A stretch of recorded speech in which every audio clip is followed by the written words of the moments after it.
Okay. Today I am sitting down with Hsing, who I initially met because she was my bar method workout instructor.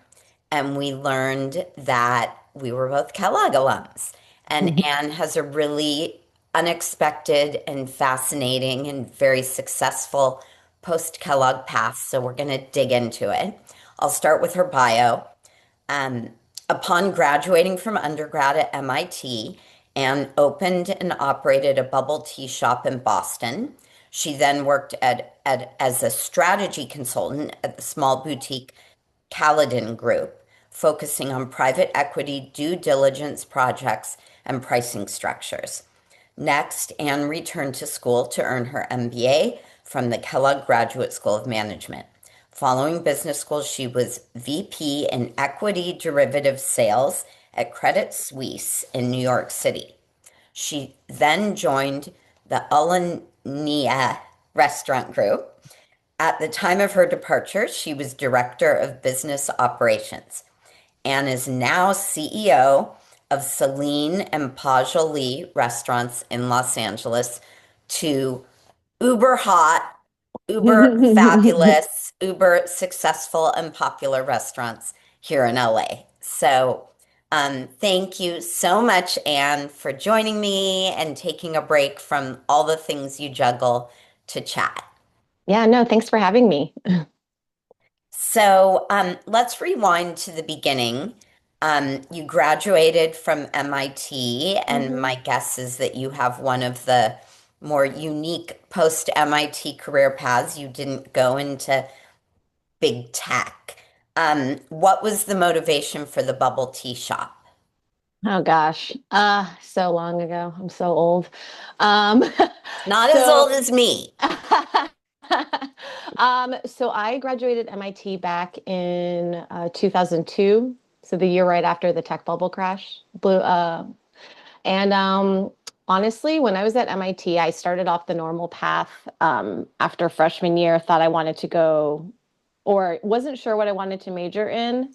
So just did computer science because everyone else does computer science. And then I think it was my sophomore year, the first day I sat in electrics and circuits, and I thought, I'm not really into this. So it took a few twists and turns. I think I probably changed my major about 4 times. I ended up settling on economics, but in that time, it was probably at MIT when I started to think about an alternative path for a career as opposed to all the cookie cutter ones coming out of MIT, which were consulting, banking, or some sort of tech job. Mhm. So when I was at MIT, I've played music my whole life and I've loved music. So I interned at record companies. So I interned at Universal Music Group, and then the summer between my junior and my senior year, I interned at Capitol Records out in LA. Now, during this time in 2001, I don't know if people even know what this software called Napster is. I So, do. yes. Yeah. So Napster, this was totally revolutionary, connected computers to each other, basically let you share uh, audio and music files to the point that the record company was in the record industry was in a little bit of a crisis thinking how to monetize this idea because everyone was sharing music for free. So long story short, I didn't know what the future of the music industry was. I ended up coming back to school, really bad year for hiring. And like I mentioned, having interned at Capitol Records out here in LA at the time in Los Angeles, like bubble tea was everywhere. And so being in Boston with all these college students, I mean, there's a gazillion colleges there. I don't know. I just thought, what if somebody opened up a bubble tea store? And And was that kind of the beginning of your love of food and beverage and like where you are um, now? Do you see a connection? yeah, it's funny. I never thought I would be somebody who would open my own business or dream about opening my own business or dream about being my own boss. That was just never in anything that I considered. For food, I guess, I mean, yeah, I like to go out to eat, but it wasn't I Right. have to be in the food industry. I want to open my own restaurant or anything like that. So I feel like I just kind of stumbled upon the bubble tea cafe with the idea that, well, I'm really young. I don't have any commitments. And I'll just try and learn as much as I can. If it doesn't work out, at least I have the rest of my life to pay off my loans. I mean, you were really young, and that Hmm. is like a bold, it's one thing to do that out of, say, business school or later on, but like that was a big, bold decision. So, yay, you. Yeah, I guess. I mean, looking back, I made so many stupid Of choices and course. stupid decisions, Of but course. it just didn't really feel, nobody was hiring. Like, I didn't know what the alternative was. And for me, it didn't seem that bold, but I guess I'm the youngest child, so. Well, I just need to throw this in there that your class, which at Bar Method, is the hardest. Like you are the hardest teacher. I did your class, I think, Saturday. I mean, it is so hard. And it's like, I can see when I found out that you went to Kellogg and you worked in finance and you were doing all these like amazing, bold entrepreneurial moves with running like super hot restaurant. It all kind of adds up.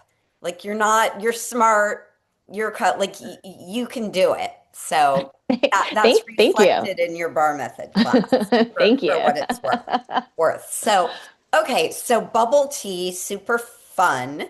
Then you moved into strategy consulting and then decided to get an MBA. So I always like to hear, what were you seeking when you made that MBA Mm. decision? Where did that come from? And what were you hoping to Um, gain?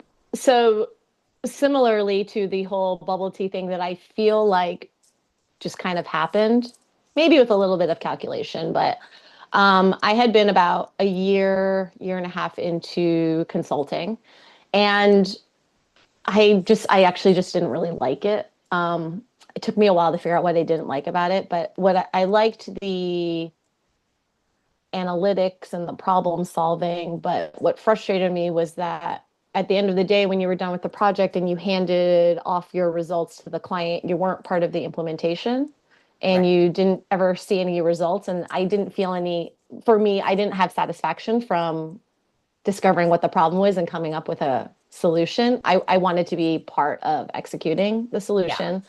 That's So, such a common thing that you hear from consultants. yeah, yeah. So, and to be fair, my last project there was it was actually an implementation project. We built this whole strategy, pricing strategy, and then they hired us to come in and implement it for them. But it just felt still very hands off because, we're just the people suggesting. Um, so about a year into it, I started looking into other careers. Of course, going back to oh well, maybe I can do the music industry now, or maybe I can do entertainment, or I just wanted something that um, every industry kind of has fundamental business questions and issues that they have to deal with. So I wanted to find an industry that I, in general, was interested in. So whether it be entertainment, like we all watch movies, we all watch television, we all listen to music, and then find that business role within that industry. And as I was searching, a lot of the positions I was looking at had MBA preferred or required, which really, really surprised me. When I was younger, my man or sorry, at Caledon, my managers, because they all went to business school, right? And my manager said, well, you should consider business school. And I said, well, why would I go to business school? I already opened up my own business. Hmm. And then after I started searching for these jobs and it said MBA required, then I thought, okay, well, I guess maybe I should apply to business school. Um, as an option. It was more because I didn't want to be in consulting anymore. And I was using business school as an option for another step. So, Yeah. I mean, truthfully, in addition to applying to business schools, I applied to jobs at hedge funds to see if maybe I could make that jump. Also realized that in general, finance don't really hire if you don't have finance experience unless you're coming out of school. So whether that be undergrad or business school. And then, I mean, honestly, I still remember I had applied to go work at this really well-known bakery in Boston, just to be like a morning AM clerk. And I had told my parents if I didn't get into business school, I was still quitting my consulting job and I was going to go work at this bakery. And I think I gave them a heart attack. They're used to these things by now, but at the time they were. Yeah. So, yeah. And then when I got into Kellogg, it's just couldn't really find that job in finance. And then I kind of just ended up there. Again, not something part of a planned path of, I know a lot of people come out of undergrad, I'm going to work 3 to 5 years in banking, then I'm going to apply to business school, and then I'm going to come back and work my way up the ladder. Nothing like that. Yeah, but I think that a lot of people, yes, that's true. A lot of people, they have their 10-year plan, but it's interesting how many people graduate thinking they won't go to business school. And then Yeah. they're like 3 years into their career and they're like, business school's such a great place to be able to pivot. Hmm. Take the time, meet great people, open up your worldview, expand your horizons, reflect, brainstorm, and then totally switch directions. So I think it's very common as well. Yeah. I Um, mean, I definitely think business school, I used it to pivot. I yeah, don't think I would so have did been I. as successful in my pivot without it. And listen, and I had a blast. I think everyone should go to business school. Yeah, It's awesome. let's talk about that for a minute. I mean, had a blast, did all the things, did the trips, did I don't know, brand challenge, like all the fun things. Um, just briefly, um, like a little bit about your time there outside of all the fun. Um, okay, so let's see, I went to Kellogg 2007 to 2009. I lived in this I don't know if it's Kellogg-y anymore. It's a pretty infamous apartment building across from the 24-hour Burger King. It's called the Wait, the Greenhouse. greenhouse, yeah, Yes, yes. So yeah. it's been passed through the years as through Kellogg students, and it's kind of the place that everyone goes for parties on the weekends. And if you live there, you just open up your Host the place. parties, yeah. Yeah. So I lived with two guys from Notre Dame there. And it was just super fun, honestly. Got there. My manager at Caledon had recommended that I decide or I make the decision what I wanted to do for my summer internship because he said, the recruiting starts a lot earlier than you think, which was really good Yeah. advice. Um, and so for me, even though I said I wanted to do something else in my essays, which is what everyone does, I went in thinking I wanted to do a sales and trading internship for the summer, which I know is less common at Kellogg because Kellogg's known for marketing, consumer products, and brand management and consulting. So I went in knowing that, and it made my recruiting process a lot easier because I could be super specific, and I wasn't kind of shopping around. And to be fair, the recruiting did start right away. Um, but yeah, I mean, let's see, at Kellogg, I had a great time. I was a sim leader. I was an orientation leader. Oh, I that's Yeah, fun. I did a quest trip. Where'd you go? We took our kids to the Dominican Republic. And what section were you in? I was a moose, but I was an orientation leader for the poets, Okay. actually, because both my roommates were poets, and one of my roommates and we were the poet section leaders, and also the section leaders for Moose. I mean, they're obviously my good friends. They were doing their thing, so yeah. Okay. Yeah. Yeah. And I mean, to be fair, I remember the first day of orientation. Um, the first day of orientation, they split you into these groups. And the first assignment is, I'm sure they've changed it by now. The first assignment is come up with a 2-minute cheer for I your had that section. too. Yes. I thought, oh my God, I signed up for. It was just That's so very awkward. Kellogg. Yeah, it's so awkward. And I remember when I was an orientation leader, I told all the first years, I said, you're going to do some things this week in which you hope your friends from home never see on video or hear about, but just embrace it. Yeah. It'll bring you guys all closer. And I mean, yeah, like when I was an intern at Credit Suisse, all the other MBAs would make fun of me because I'm from Kellogg and it's so rah rah rah, which I think makes us the best. But Oh, absolutely. I mean, sorry, but even my husband, who went to a top business school, said you guys had more fun. So, yeah, yeah. And the other thing that was such a blast every year was the ski trip. hmm Um, so my one of my best friends, she went to Wharton and she said, "Oh, we do a ski trip too." And I said, "Yes, but how many people go on your ski trip?" So at Wharton, it's about maybe 150, 200. I was like, "Oh no, Kellogg, it's maybe 7 or 800." And it was so fun going. And then also realizing a lot of my friends are really good skiers. So we would all ski together.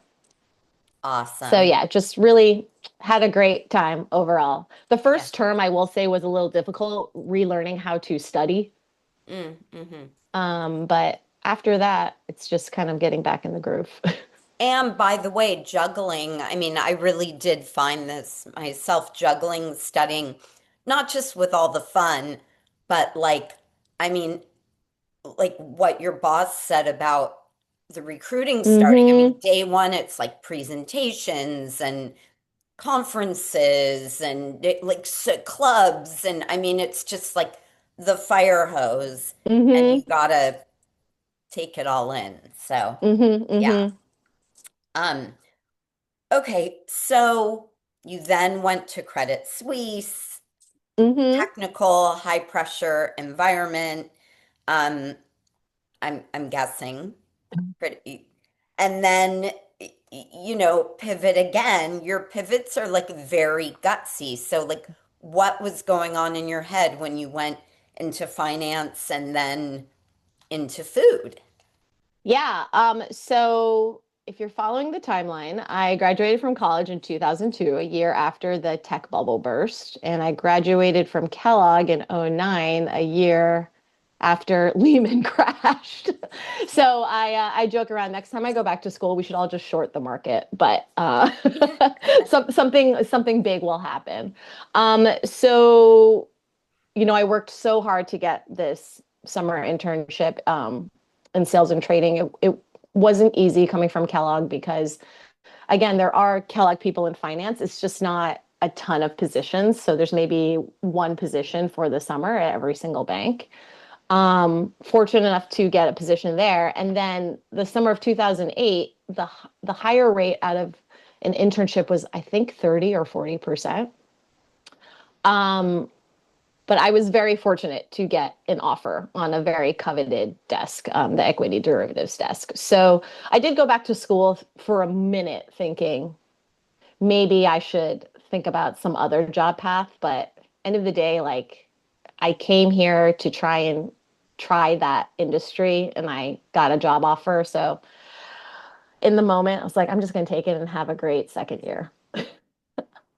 Um, so went to Credit Suisse, definitely high pressure, good money, good hours. I will say, I think for me, after 4 years, 4.5 years, the thing about sales and trading is it's the longer you're there, the more senior you're there, there's a lot of politics. I mean, business politics you have to play with. That happens at a lot of big companies. And I didn't necessarily see myself learning anything more, but just having more of those responsibilities. I already had a lot of my client lists were really big client lists. I had already done a lot of pretty big transactions. And so I just decided I wasn't feeling that fulfilled and was looking to see what other, options I had. And of course, the natural option is, oh, I'll go to the buy side. I'll go to a hedge fund. I'll go to a mutual fund, something like that.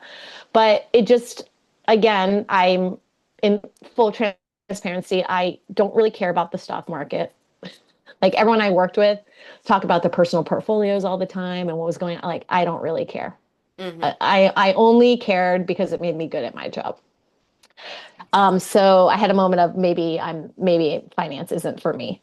So I actually it took a while for me to do a little bit of soul searching to figure out what it was I wanted, and it through advice from my brother, I talked to a lot of our friends who enjoyed their job and what they were doing and how they came to that. And my brother has a lot of friends who are in very different industries. He's in media publishing, which is really different.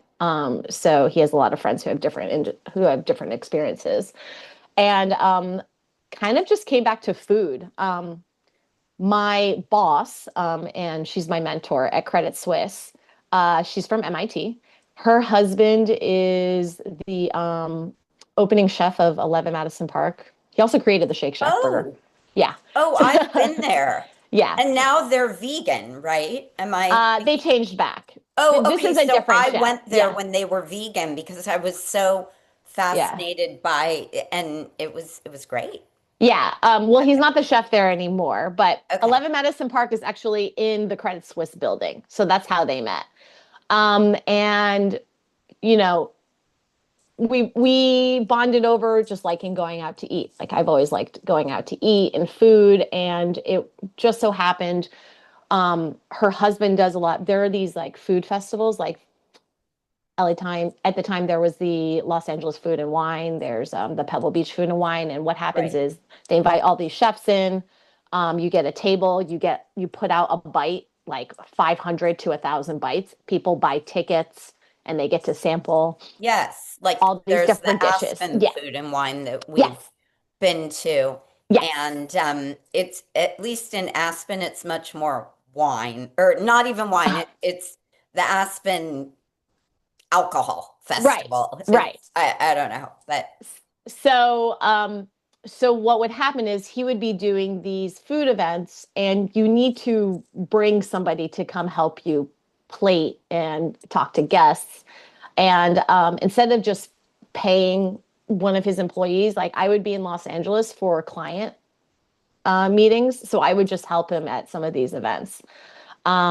And it just got to the point in which I thought, I wonder who tells the chef where to open his next location, or I wonder who tells the chef um, how to improve his profits, or who the business person is. I And mean, frankly, hopefully he has a business person. Like yeah, that might be why restaurants don't do that. yeah, They yeah, go, they come and go. which brings me to my next point. Came quickly to the realization, like this is not a thing in especially smaller independent restaurants. I mean, you look at like a Shake Shack, or something that's like a Cheesecake Factory that's, publicly trading. Obviously, those large corporate food establishments have all the different departments and are thinking of it very much like from a traditional business perspective. But a small business is still a small business. And for restaurants, their number one concern is just making sure they can open doors for the night and that they make payroll. Mm. So they don't really have anyone dedicated to thinking about longer term strategy, or maybe how to cut costs in an effective way. And everything's just very in that moment, is what I learned. So I And it's decided, such a labor of love that yeah, they're probably not I mean, I know some chefs who have started and they do it because they love food and cooking mhm. and they don't think about that business end. Yeah. Yeah. And I think in general, the food industry and smaller businesses could benefit from more business minded people coming in to help guide, um, the chefs who are essentially creatives. So, yeah, long story short, Credit Suisse was rumored to be doing a round of layoffs, and I put my hand up. My boss was very nice about it. And then about a week before my last day at Credit Suisse, I saw a listing on Eater from the Alinea group in Chicago for a summer intern. So I had spoken to my mentor and her husband, the chef, and I said, who are these people that help make these decisions? And he said to me, he said, it's usually somebody who has been working with the chef for a long time. So think like a general manager or, you know, somebody that they just know, but you have to come up with that chef. So I didn't have any real restaurant experience. He said to me, that, I was 33 at the time. He said, do I think you can start at a restaurant working, maybe as a host or something, because you don't have any experience and work your way up to general manager in 2, 3 years? Yeah, I have no doubt. But the question is, do you want to do that right now at this point in your life? And to be honest, I didn't think that was for me. I didn't really want to, go and be a host with the hopes of maybe moving my Right. way up.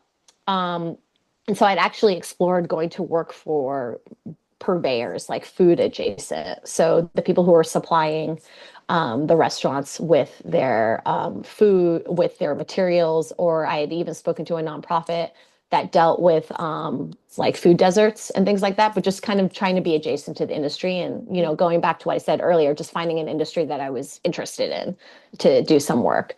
But anyway, this post from Alinea just sounded exactly like what I wanted. It was, you're going to work with the CFO, you're going to do business analytics. And I kind of knew about Alinea being, you know, going to school in Kellogg. All I knew is that it was this super expensive, fancy multi-course tasting menu. That's all I knew about it.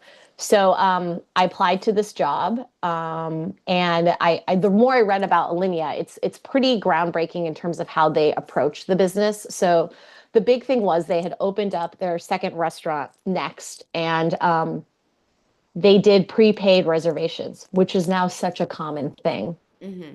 right? At the time, no one did it. This was 2011 when they did it.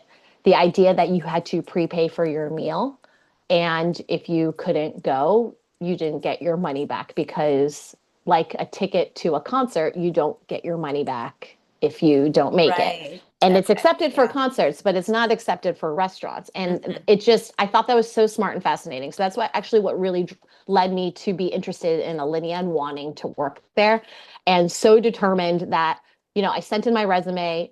Nobody contacted me for a week. And I was like, okay, how am I going to get the attention of them? And I thought maybe I'll FedEx my resume over because nobody doesn't open a FedEx. But luckily the CFO called me. Oh, look at Yeah, that. yeah. So I'm really good friends with him now. And he said at the time he thought he was only going to get some undergrads. And I was so grossly overqualified. He wasn't sure, you know, I was going to take the job. Um, Long story short, got the job. It was just a 3-month internship. So I was going to leave New York in a month, move to Chicago for 3 months. And it was just with the idea that, hey, totally new industry.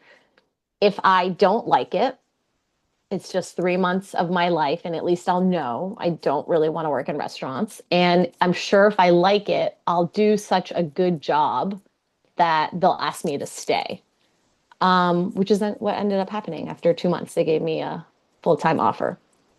I mean, it was a huge pay cut, but and I will be honest, I think if the money at Credit Suisse was pre-Lehman money, I think it would have been really, really hard to leave.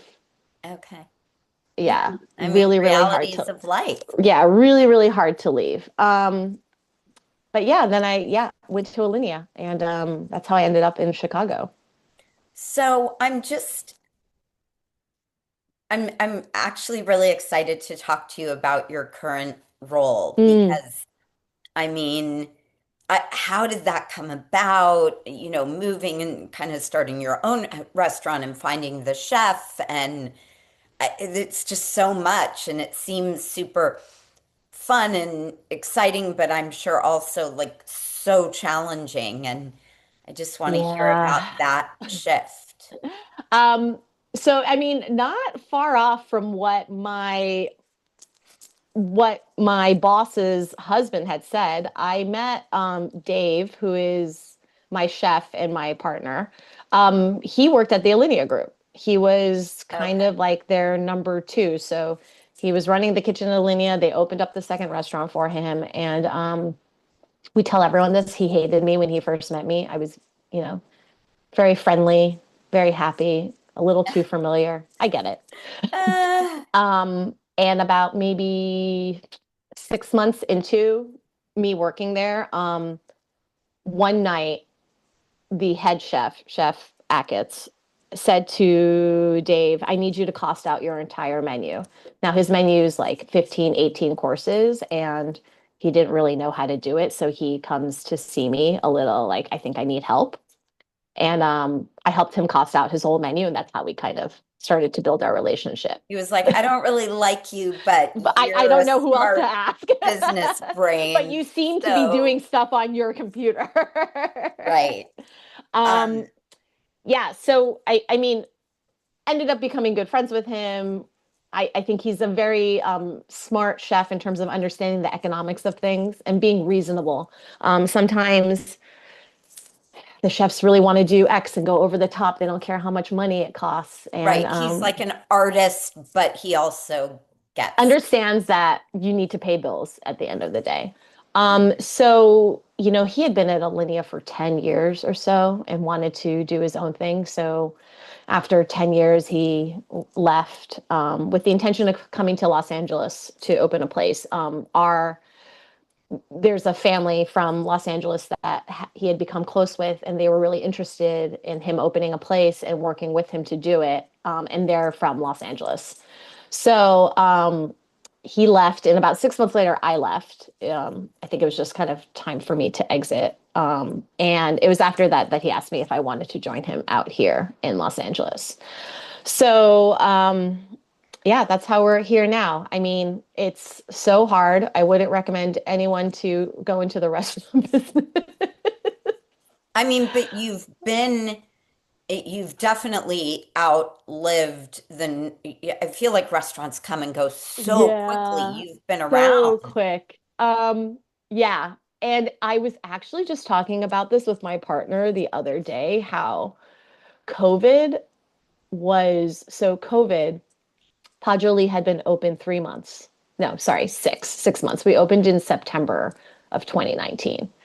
So it had been open 6 months. We just had our biggest weekend, and then COVID happened, and we shut down. Yeah. COVID was such an interesting exercise because it was it was like actually consulting. It was like it was one big consulting project, but you had to actually act on everything and see real-time results and constantly pivot.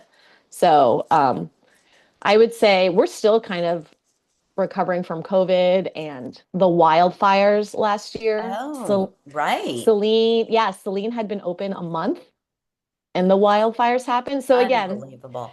next Wait, time we open up a restaurant, how something's long were going to you happen. closed during COVID? COVID, we were doing takeout, but Okay, right. but That's um, but it was an exercise to figure out how to do our version of takeout, which we shut down at the time. Pajoli was kind of, I think people called it like a return of grand dining, grand French dining. So, um, the average check there was probably like $135 a person. And very over the top food, like a brasserie, really nice. And so with your average entree being $50, like who's gonna back in 2020, who's gonna buy that for takeout? yeah, I mean, now you get a smoothie on Postmates. That's what it is. But Yeah, I guess things yeah. have changed. So it's like, okay, we can't. I think we tried for 2 days. We'll try and do takeout with our food. But same thing too. It's like the food that we make can't really translate into takeout. Like it's plated so beautifully. That's also part of it, right? So how are you going to plate it in a takeout container and then get it to someone's house and make sure it still tastes of the same quality that Yeah. you want? It's like in the simplest of terms, a souffle can't really be done for takeout. I mean, Yeah, it I mean, can. I It just think we won't. all order different things for Yeah, takeout than in the restaurant. right. But it's not to be enjoyed the way that the chef is intending it to be Hmm. enjoyed. Right. And so it's not the best representation of your business. So we did hard takeout for 2 days and we're like, this isn't working. And then we tried to do, the normal takeout food, like burgers, sandwiches, whatnot. So we would be open for lunch for 2 hours, then we'd be open for dinner from maybe 5 to 9. And it was just, it was only busy for about an hour, 6 to 7, when everyone wants to eat dinner. Hmm. And we would get destroyed. And then we'd all sit around and do nothing and like making minimal sales. And I thought, this is also not working. Hmm. So ended up pivoting to which is now the way that we do takeout if we ever do it. We don't do takeout, but it would be multi-course meals that you heat at home. Oh, So it would be so it's a higher cost per person, 65 to $100. You get a salad, an appetizer, a main course, and a dessert. And hmm. so from a labor perspective, you have people cooking all day, and then we package it up, and then it doesn't matter if everyone wants to come 6 to 7 to pick it up because they're just going to heat it at home. And then if they heat it at home and they prepare it at home, then it is enjoyed the best way it could be. So it's also thinking, what are things that can be heated at home that'll still taste great if you reheat, like stewed meats, things like that, you can't overcook it. Right. And we would have three different menus for different days. So we'd run like a coq au vin for 3 days, then we do a beef bourguignon for 3 days. And so in hopes that what we saw was a lot of people would order all three and it would just be a steady stream. So that's how we ended up pivoting for takeout. But it was a few ups and downs, which, like reminded me of consulting. How are we going to do this? How are we going to come up with a plan? How are we going to measure if it's working or not? When do we decide if we pivot? But the bonus that I didn't get from consulting was it was me implementing it and seeing if it actually worked. And then when it Right. didn't work, saying, we're going to scratch this and do something else. Yeah. Yeah. Yeah. Okay, so fun fact that I have to mention about Pasjoli is that it was the training ground for The Bear, Yeah. the TV show. Jeremy Allen White and Will Poulter trained at your restaurant. Mm-hmm. So, I mean, that's kind of fun. What was that like to witness? So the producers actually contacted us during COVID. This is when they were filming their pilot, and they said, we're doing this show. This is the concept. We'd like for our main actor to get some exposure. Are you okay with that? And the producer had done some things that I personally enjoyed, had done some projects that I thought were good and enjoyed. Hmm. And when I talked to Dave about it, his reaction was, sure, why not? If he sucks, we don't have to have him come back. So, was he kind of like acting as like a sous chef in the kitchen or, No, just watching or? no, so I think they put him in a 2 week, like boot camp class at the Institute of Culinary Education. And then he was on the line cooking because, yeah, I guess, him and Dave sat down. He said, what are you hoping to get from this? And he was so respectful. So if you went there during that time, you might have eaten food prepared by Jeremy Allen White. Yes. That's kind of fun. I Yeah, like like him. he was on the line cooking. Will was as well. A lot of the motions are just repetitions.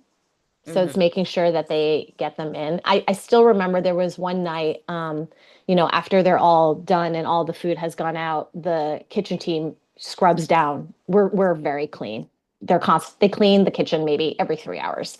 So he's scrubbing down, and some of the producers had come to the restaurant to see him.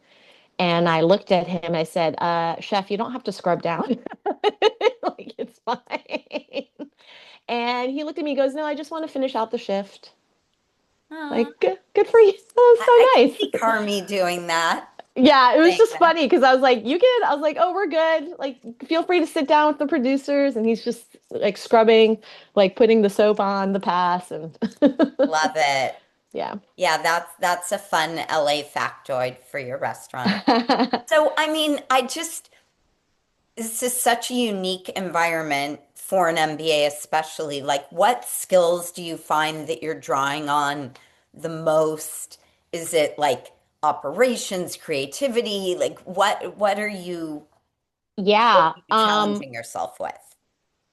You know, honestly, it has to do more with, I would say I wish I had taken more classes on like management People behavior and how to management. manage people. That's probably what takes up most of my time now. The analytics and the things like that you learn while you're on the job. And it is hard for me to say what I learned at Kellogg for analyzing my businesses versus my work experiences. But um, yeah, it's one thing I really wish I had taken more classes of, like proper organizations, negotiations, things like that. Because what I find myself doing now is I do a book club with my managers and I pick a different management book and make them read it. Oh, And then we talk about a chapter every week. Because, you know, what's a historic good one? well, right now we're doing radical candor. Oh, okay. Yeah. We've done the Zingerman's book before. We read What it a was great idea.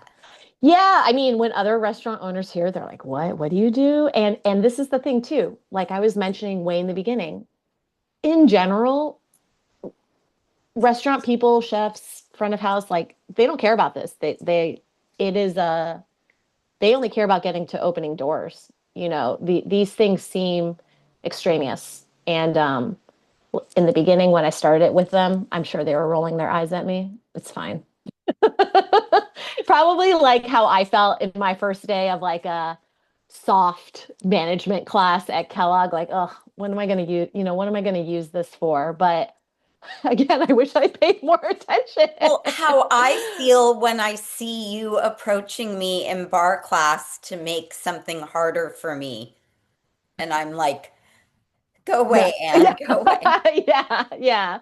Um, and uh, the first time we did it, nobody really talked. Everyone kind of sat around, and now they're all used to it. Like, hey, we're going to do a book, 2 times a year. We're going to talk about it and be prepared to talk. And so this last one, it actually felt good. One of my chefs said we were practicing giving and receiving praise and feedback. So we were practicing it and giving and receiving to each other. And he said to me how much he appreciated that I forced them to do all these things because it's made him rethink the way that he manages his staff, and he thinks it's made him better. And Amazing. I mean, historically speaking, one thing about the restaurant industry, it's not a super positive environment. I mean, like with all businesses, Right, there's it's like stories, Gordon right? Ramsay, what you see, like Yeah, abusing the. exactly. And that was one thing that I talked to Dave about when he said, "Will you come to LA with me?" And I said, "I'll do it on the one condition that you prioritize building the right work culture and team culture above everything else." So in terms of our restaurant, it's really about, at the end of the day, it's about the people, Mhm. and the people are what make the business, and they're the representation of you and your business. And so I think from that perspective, yeah, like I wish, I find myself now educating myself on how to manage my people, manage my team, build that culture, which is something at Kellogg. Like it's amazing to me that that school has somehow built this culture with all of its students, because same thing as you, when I find out someone's from Kellogg, I am so psyched. Yeah. And I They think they I do think everyone a should go good there. job. Yeah. They really, I mean, when I go back for reunion, I'm just amazed. Wow, that admissions committee just smart, interesting, hmm collaborative. They get the culture. Like the AdCom really knows what they're doing at Kellogg. Yeah, So, yeah. So, yeah, I mean, I just yes, it's a fun time, but I think for me, I didn't realize all the important lessons and all the, all the valuable knowledge I gathered from it until probably I had gotten to this point of my career and having my own business and then trying to manage people. Also, I mean, honestly, the network is amazing. During COVID, we make these cheesecakes, these burnt Basque cheesecakes. They're pretty burnt Basque cheesecakes now very much becoming in vogue, but Dave had made them years ago starting. And during COVID, we didn't know how long we were going to be closed for. And I pay for a huge majority of my team's healthcare because that's also something not really in restaurant industries, but I believe that people have the right to healthcare and we should treat our employees as professionals and professionals get healthcare, right? So the healthcare is not a small bill and I don't have anyone working. Everyone's been furloughed. I don't have that much sales. And so the idea was we're going to sell X number of cheesecakes, which at the time you could not buy whole cheesecakes. So we're like, we're going to sell these cheesecakes and it'll pay for our April healthcare bill. Um, Now, this requires a lot of Philadelphia cream cheese. And I was talking to my PR team. I'm like, maybe we should reach out to Philadelphia cream cheese and see if they're willing to do something. And they're like, well, we reached out blanketly to their PR group and I haven't heard anything back. So I thought, I wonder if someone from Kellogg works for Philadelphia cream Ah, cheese. So is went that on. craft or? Yeah, but specifically like craft is so big. Even if you found someone in craft, because Mhm. I have friends who work at craft. They're in Chicago. It's so found a random name of a woman who worked under the Philadelphia cream cheese brand. And I just shot her an email from my personal Gmail. And I said, I'm a Kellogg grad. This is happening. Do you think Philadelphia cream cheese would be willing to donate cream cheese for us for this cause? We would need this much. And sure enough, she wrote back that day. And then I drove to go pick it up, which, we never got an answer from whoever my PR team had emailed. And same thing when I get an email from someone, maybe, oh, I'm from Kellogg and I'm interested in this. And maybe they're doing a startup for food and they've found my name. For sure, I'll give them the time to talk. So, and the consideration. But yeah, the Philadelphia cream cheese one was really great. And we just That's do so that all the fun. time now because now Dave's like, oh, we need this sponsorship. Do you know anyone? And probably, yeah, Yeah, yeah, yeah. amazing. I love that. Um, okay, I'll transition into asking you just kind of some quicker questions. One thing you'd tell your 22-year-old self. I don't know. That's a good question. I'm not sure to be honest. Choose your business partners wisely. Okay. Yeah. Or as my husband says, don't have a business partner. Like, yeah, that's a big one. Um, for an MBA applicant thinking their career should be linear, what advice might you give them? Oh gosh, I think I'm the poster child of a nonlinear career, You'd be right? surprised, but you're definitely a good example. Um, when I was at Alinea and I needed to hire an analyst. I needed to hire a new me, right? Because our team was expanding.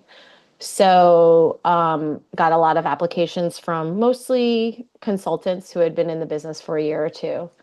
And it shocked me how much these kids who had about a year or two said to me, oh, I think I deserve something more senior.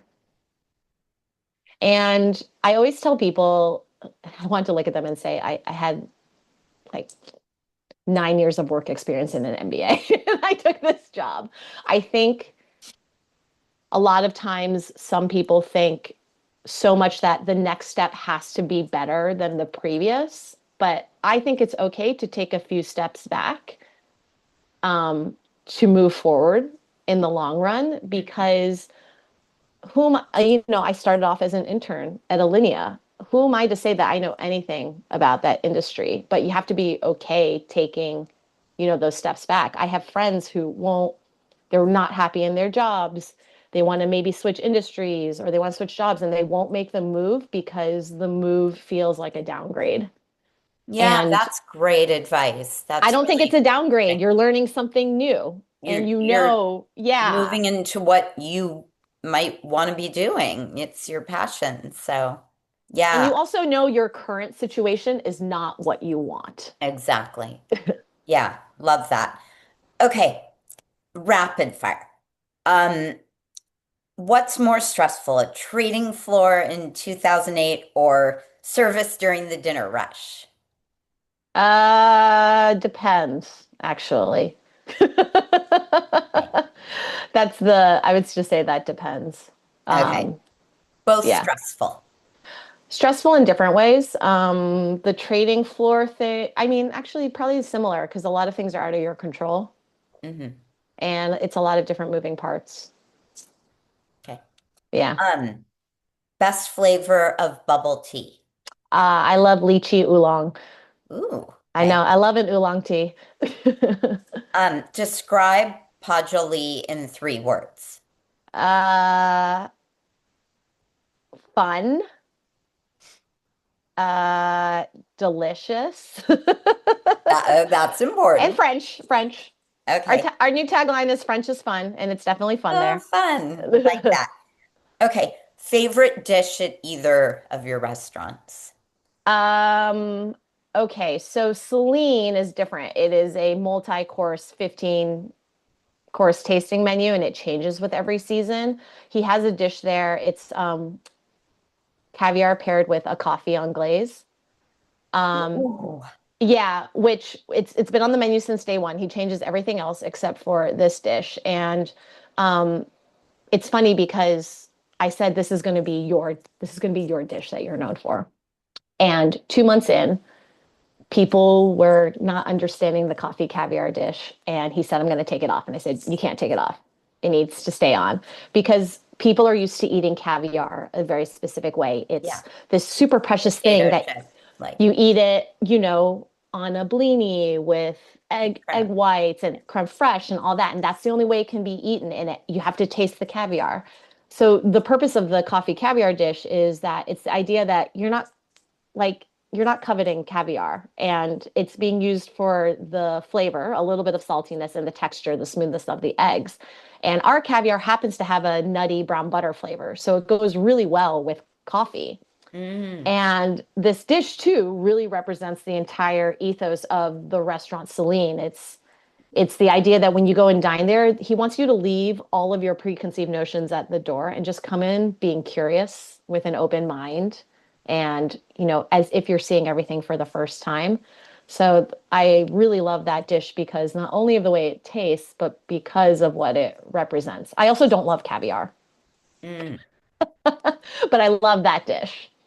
At PJ, it's probably the cheesecake, the burnt bass cheesecake that we talked Oh, about. Yeah. I'm getting hungry. Okay. And last one, ultimate comfort food.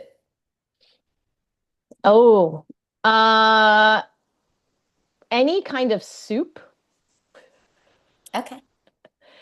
That would Um, so not be my comfort food, but like yeah.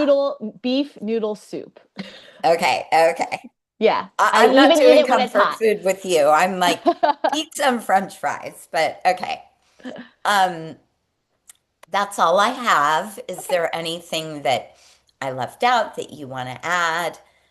I'll definitely put links just to your restaurants and all of that in the notes. I don't think so. I hope I didn't ramble too much. No, it's so interesting. It's well, first of all, also just interesting because I know you in a different context. So I love, learning new things and yeah, what a great what's the word, trajectory and path that you've enjoyed and such a good example of how it's not just, you get into a good business school, you graduate and you get that job. It's like this degree really supports you through all the twists and turns and decisions that you make. And I'll be watching to see what's next for you. Yeah, it's I mean, it's funny when this was when I was younger, probably in my 30s, and obviously going to MIT, all of these parents would be like, "Oh, can you talk to my son or daughter about how important it is to be at these really good schools?" And I thought, I don't really think it's that. I don't really think it's that important. I don't know if I'm the right person to talk to because I think the experience that you get at school is what you make of it, Yeah, right? 100%. So 100%. at Kellogg, it's like trying to do everything. And just basically, I think for me at Kellogg, it wasn't the curriculum, it was good. And, I had classes that I liked, but for me, it was more about building relationships. Because those are the relationships that come further down the line. Like we dabbled it very temporarily in, oh, should we do some sort of consumer product line? A lot of restaurants do that. Yeah. I had no idea how to do it. Now I have friends who are CEOs now of consumer product companies, and for me to shoot them an email and say, yeah, let's hop on the phone and I'll run you through it really at a high level, like it's just that is not something I have from undergrad. So Hmm. Yeah. that's what Yeah, I it's think the makes gift me, that keeps on giving. yeah. So But thank you so much for thanks. joining me and having this conversation. And yeah, I can't wait to see where you go with all the food and restaurants. And I think I need a giant cheesecake now. Yeah.